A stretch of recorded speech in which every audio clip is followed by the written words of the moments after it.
opposed to feeling quite sort of negative and bitter about it, because we're seeing a slight upturn in the recruitment market, I have to say, but it's all relative. It is slight, and I don't think things will really pick up till next year. No, I think that's kind of really got me thinking what you said, actually. The agri-food sector in Scotland, which we're primarily involved in, you and I, is a small place, and so as an employer, if you're making somebody redundant, I think it's absolutely essential for goodwill and for your own reputation to treat those employees who you're forced to make redundant as well as you possibly can under the circumstances, because otherwise you're not really setting yourself into a very solid future in terms of your own business reputation. So that, I think that's absolutely spot on, Gail, as far as I can see. And I hope that anybody doing that listens to your advice. In terms of advice, what advice would you give to somebody if somebody listening has been made redundant, or a family member of theirs has been made redundant? What advice could you give to them on their job hunt now? I think I would say to anybody that is being made redundant, go back to your employer and say, are you able to offer me any assistance? Don't be too proud. Don't be too proud to ask. Because actually it's career support, and it's career support that will really help you. It's only a short-term intervention, but it will really help you move forward, and move forward in a really positive way. So it's one of those things, if you don't ask, you don't get. Some organisations might say, no, sorry, we're making all these posts redundant because we don't have any extra money, which is fair enough. And then I think the best thing to do is on our website, we've got some books that you can read, we're recommending books that you could buy to read, about 3 books about career transition. And so I'm sure you'll be able to pick up our website from the details on the podcast, but have a look at those. What I would say is, it really is, every cloud has a silver lining. It really is. You've got to try stay positive, and finding another job is a job itself.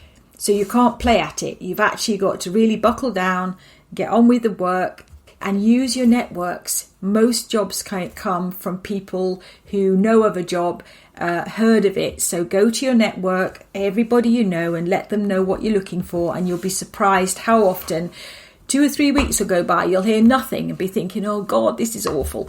And then somebody will phone you and say, I've heard of a job here. So that's the immediate thing that you can control.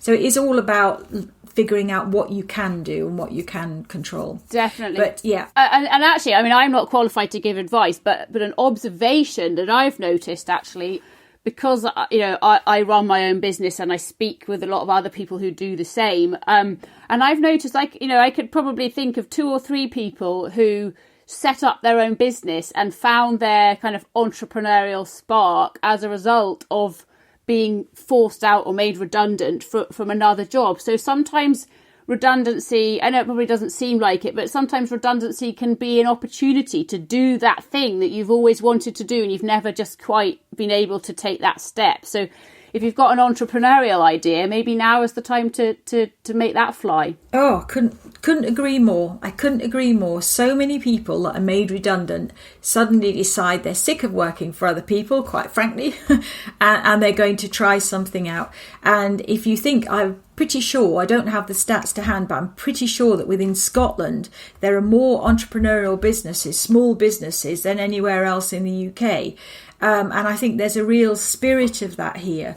And there are so many communities you can join, help that you can get.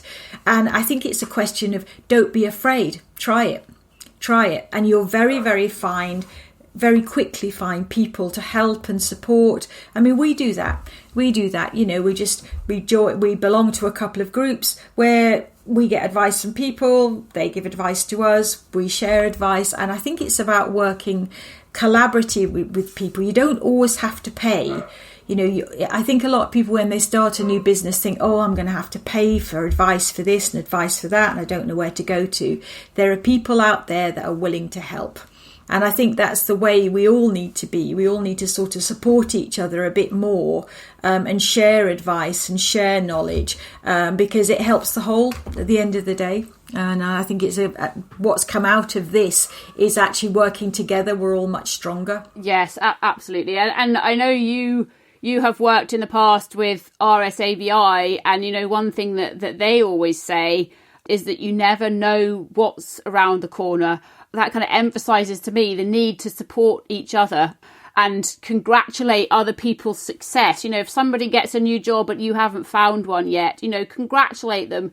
Pass on that success, and they're then more likely to help you out in return. So I think we all need to buoy each other up, particularly in these times, I think, without doubt. Yeah. I think it is, and I'm seeing a lot of that, to be honest. We're seeing a lot of that.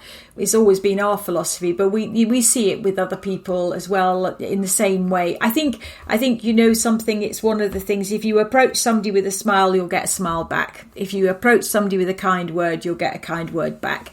And it's treating other people the way you want to be treated yourself. And I think our whole business, it's always got this dreadful thing of HR over it, but really we're all about people. We're all about, and that's, we work in the fields of psychology and employment law, but it's all about people. And every business that is successful has people that feel valued and motivated and want to go into work every day, whether that works an office, a farmer's field somewhere, a dairy parlour, wherever it is. And I think that's something that as employers we've got to always remember, and we'll get the best out of people without a doubt. Yes, I think you've pretty much hit the nail on the head there, Gail. Do you think there's anything else, any other issues that you've encountered lately, or anything else that you think people listening might find helpful? I can't think of anything particularly. I mean, at the moment, the situation's evolving. We're ourselves learning different things every day. I mean, an interesting one that we picked up recently, and it's all come from social media, was the people working from home love it. But one of the things that has come up, a little interesting, big discussion, is a lot of people are missing the travelling time. So the travelling time between home and work, but more importantly from work to home. And what it does is it enables you to change mode. So when you're driving or you get on the train or whatever, going to work, you're thinking about work and what you've got to do. So by the time you get there, you're sort of ready to go.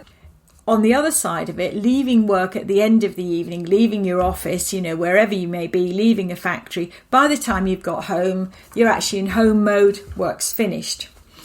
And so we're finding now that people are really struggling with, in a house or a flat, actually they're moving from one room across the hall to another room, normally via the kitchen.